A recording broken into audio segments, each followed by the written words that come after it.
las 8 de la mañana, hoy Powell, cuando se levante, va a decir ¡Aleluya! La Fed de Chicago dice que ahora mismo el modelo de la Reserva Federal le va a llevar a acabar con la inflación, incluso con un no landing. Ojo, porque esta mañana viene marcada por lo que la Fed de Chicago, en un modelo predictivo de la inflación, dice que va a suceder. Aquí tienen a Powell, que iba a estar ¡Aleluya! ¡Aleluya! ¡Aleluya! Una vez que tiene un modelo ya predictivo de la Reserva Federal que le lleva la inflación al 2% a mediados del 24, a mediados del 24, y sin necesidad de hard landing. Dicen, ojo, porque el modelo de la Fed de Chicago pone ahora mismo la inflación en un movimiento en el que ya no se necesitarían más subidas de tipos de interés. Dice el modelo, es suficiente. 5,25, Bullard, ayer, una más, por favor, una más, por favor, una más, por favor. Powell sabe que ya puede cantar el aleluya, porque ahora mismo ya tendrían ese modelo con los 5,25, 525 puntos básicos, muy cerca, muy cerca, muy cerca, muy cerca, muy cerca, conseguir acabar con la inflación y devolverla al entorno del 2%, incluso por debajo. 5,25 sería suficiente. Bullard dice no, pero Powell tiene ahora mismo el aleluya ya marcado en la boca. Sabe que ahora mismo el modelo de la Fed de Chicago lleva la inflación otra vez al 2%. Alemania, producción industrial que estábamos esperando, se cumple el pronóstico, cae un 2,1%, lo que nos estaría marcando que sí, la inflación también se va de Europa, pero aquí en Europa, porque no tienen el GDP Now de la Fed Atlanta, que vamos a ver luego, con un crecimiento del 5,6% en el trimestre, repito, del 5,6%, ¿saben qué es interanual? Del 5,6% marcado en el tercer trimestre. Europa no tiene eso. Cuidado, porque este 2,1% lo que nos estaría marcando es la llegada de la recesión en Europa. De la recesión en Europa. Alemania, producción industrial intermensual, pues aquí sí que se mete un coscorrón importante, menos 0,8, el pronóstico era la mitad, menos 0,4, previo menos 1,5, que viene a apuntalar lo que conocimos ayer, que es la reducción de los pedidos a fábrica, porque el motor europeo y Europa en su conjunto están ahora mismo en una situación muy complicada alrededor de cómo marcha la industria. La próxima reunión dentro de 2 semanas. Y ahora sí, son ya las 3:08 de la tarde. Vamos ya con ese análisis de la tarde, como todos los días a esta hora. Y vamos a comenzar hablando de economía de Estados Unidos y de su deuda. Un dato, desde luego, muy interesante el que les vamos a dar ahora mismo, que bueno, ya están viendo en ese grafismo que les preparamos con el resumen de todas las noticias que les vamos a contar analizadas en este análisis de la tarde. Bueno, varios meses después de todo el lío del techo de deuda en Estados Unidos, que se finiquitó, ya lo saben, en junio, volvemos a hablar de la deuda de este país. Ya saben que aquí les hemos dicho por activa y por pasiva el grave problema que tiene Estados Unidos con su deuda y con la bola de deuda más bien que está construyendo, sobre todo después de suspender por completo el límite del techo de deuda hace unos meses. Pero ojo, porque ya saben ustedes que la deuda que enfrenta Estados Unidos es una de las más grandes del mundo. Y el gran problema de todo esto, como pasa siempre que hablamos de la deuda, está en cuándo hay que pagar esa deuda.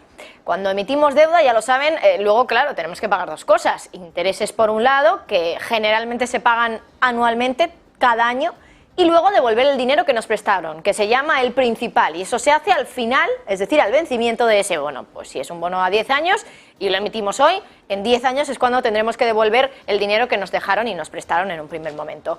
Bueno, pues bien, ¿cuánto de la deuda de Estados Unidos está a punto de vencer? Y cuando hablo de vencer, hablo, por lo tanto, de que se haga ya la fecha para devolver ese dinero que se prestó en un primer momento. Es decir, ¿cuánto dinero tiene que devolver Estados Unidos de lo que pidió prestado en los últimos años? Bueno, pues ya hay quien ha hecho sus cálculos y se ha dado cuenta de que toda la deuda que tiene Estados Unidos ahora mismo, de toda esa deuda, el 31% va a vencer en los próximos 12 meses. Estos son 7,6 billones de dólares. Piensen que en España tenemos una deuda total de algo más de 1 billón de dólares, aproximadamente. O sea que Estados Unidos va a tener que pagar 7 billones de dólares, y billones no estoy hablando de billions ingleses en términos anglosajones, estoy hablando de 7 millones de dólares, lo que en inglés se denominaría trillion, 7 trillions básicamente, 7 billones de dólares en un lapso de 12 meses es lo que va a tener que pagar Estados Unidos así de golpe. Pero vamos a bajar un poquito más a la tierra en estas magnitudes porque hablar de billones de dólares siempre es complicado de entender, ¿no? Bueno, haciendo cálculos rápidos, eso es que si estamos pensando que en 12 meses se van a tener que pagar 7 billones, eso significa que cada hora Estados Unidos va a tener que pagar 800 millones de dólares en pago de principales, cada hora. Eso al día son 19.000 millones de dólares. Y ya les digo yo que ninguna empresa del IBEX gana ese dineral en un año. Pero el verdadero problema de eso no está en cómo pagarlo ahora, porque como les digo siempre, esto es una bola de nieve, porque ahora si Estados Unidos no tiene ese dinero, que ya les digo yo que no lo tiene y no lo va a tener nunca, va a tener que emitir más deuda para pagarlo, porque las cosas se pagan de dos maneras. A ver, ya sabemos que los estados tienen dos vías de ingresos, por un lado impuestos y por otro deuda, pero la deuda se tiene que devolver, los impuestos no, pero la deuda sí. Entonces, claro, si no tenemos suficiente con los impuestos para poder pagar la deuda que emitimos hace años, ¿cómo se paga eso? Pues emitiendo más deuda. Pero es que ahora emitir deuda no puede ser, desde luego, peor momento para hacerlo, porque los tipos de interés están altísimos, en torno al 4 o 5%, y eso es los niveles más altos que hemos visto en mucho tiempo, en muchas décadas. Y si en años anteriores se ha hecho, bueno, esto de emitir más deuda para pagar la deuda que acaba de vencer ahora y tal, bueno, pues es porque los tipos de interés estaban muy bajos y la deuda se refinanciaba o a los mismos tipos o incluso más bajos. Es decir, que estábamos pagando una deuda emitiendo otra que era más barato para nosotros Estado emitirla. Pero ahora, claro, no es así. E insisto, dentro de 12 meses, en los próximos 12 meses, a lo largo de todo ese tiempo, Estados Unidos va a tener que pagar un tercio de toda la deuda que debe actualmente, 31%, 7,6 billones de dólares. ¿De dónde saca ese dinero? Bueno, pues de emitir deuda, porque no tiene otra manera, no tiene tanto dinero. Un fantasma recorre las aerolíneas internacionales que utilizan los aviones Airbus SA320 y el Boeing 737. Se ha descubierto un mega fraude que implica a las empresas AOG Technics. La misma ha suministrado piezas de repuesto de origen dudoso. Piezas y partes de repuesto están siendo vendidas sin cumplir las reglamentaciones referidas a pruebas de resistencia y calidad. Este simple hecho pone en peligro la aviación civil internacional. Se corre el riesgo de que las piezas y partes fraudulentas colapsen al no tener la resistencia necesaria. Esto podría incrementar los desperfectos y accidentes en la aviación civil internacional. Una investigación periodística de Bloomberg dice que los reguladores de aviación civil de la Unión Europea y el Reino Unido han descubierto una práctica fraudulenta de la empresa AOG Technics, con sede en Londres, que consistía en suministrar piezas de repuesto con certificados falsos para motores a reacción de populares modelos de aviones. La Agencia Europea de Seguridad Aérea comunicó al medio que se han falsificado numerosos certificados que autorizan la puesta en el mercado de las piezas suministradas a través de AOG Technics.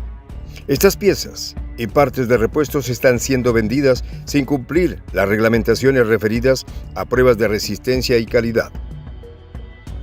Bloomberg dice que cada vez que la agencia solicitaba información a la organización que figuraba como fabricante, esta respondía que no emitió el certificado y que no era la creadora de la pieza, situación que resultó sospechosa a la Agencia Europea de Seguridad Aérea, la cual está investigando la autenticidad de las piezas de repuesto, buscando un posible fraude.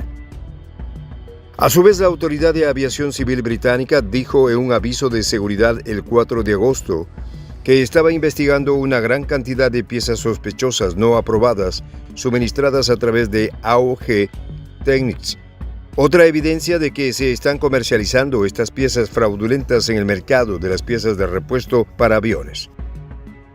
La Autoridad de Aviación Civil Británica dice que se encontraron algunos componentes con certificados falsos en motores instalados en aviones matriculados en el Reino Unido.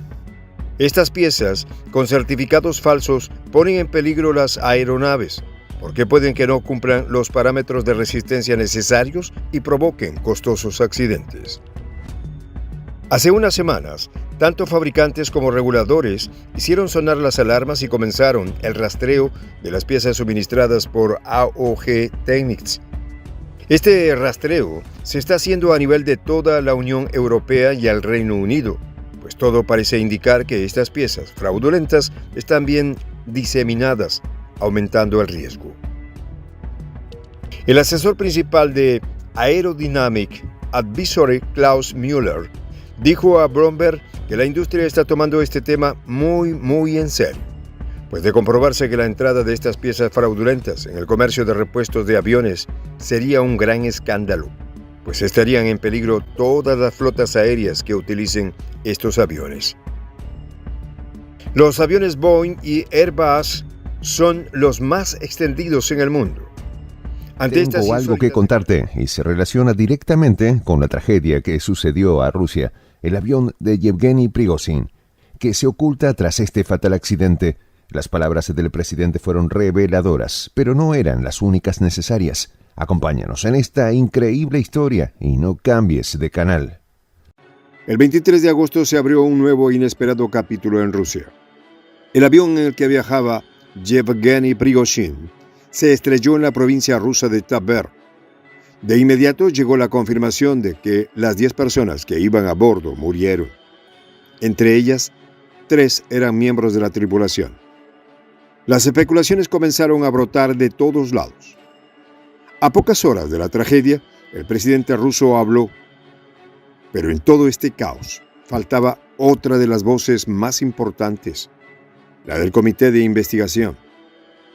En este informe te contamos todo lo que se detalló en el último comunicado del organismo y en qué lugar tiene lugar esta intervención. Secretos sepultados entre los escombros, revelaciones inquietantes tras la caída del avión de Yevgeny Prigozhin, cuerpos silenciados, ADN como pista. El comité de investigación intenta desentrañar el enigma, pero ¿qué ocultó el rompecabezas de la tragedia? Te contamos todo lo ocurrido. En una escena que parece extraída de una trama envuelta en sombras, el Comité de Investigación de Rusia ha desenterrado una verdad ominosa. Las cajas negras del avión de Yevgeny Prigozhin, líder del famoso Grupo W, finalmente han sido recuperadas del desolado escenario de su caída en la provincia de Tver. Sin embargo, lo que se descubrió en medio del impacto dejó a todos en un silencio cargado de inquietud. En pantalla puedes observar el impacto de un misil ATGM ruso Kornet contra un tanque de batalla Challenger 2 de fabricación británica al servicio del ejército ucraniano. Las imágenes muestran la inmediata deflagración de la munición al interior y una detonación catastrófica que aniquiló a la tripulación en cuestión de fracciones de segundo. Ukraine's zombie army, Ukrainian men riddled with HIV, mental disorders, tuberculosis, and more, being listed as fit for duty, fit for military service, zombies that they can basically throw into the meat grinder as cannon fodder. And now Europe is getting involved in this. Remember all those military-age men, those refugees who fled Ukraine to Poland and other countries throughout Europe and the West? Well, now Ukraine is asking those countries, please send those men back. We need those men. We need those men to fight and die on the front lines. Poland leading that charge. Poland says it will round up Ukrainians of military age and extradite them in order to send them to war. Mike Krupa is a Polish journalist, historian, and host of Votum TV, and he joins us from Warsaw, Poland today. Mike, good to see you. Good to see you. Hi, Clinton. Good to be back. Yeah, this is a stunning turn of events, a stunning story, and I have to wonder how many other European countries are quietly doing this, or maybe will even publicly do this, send Ukrainian men.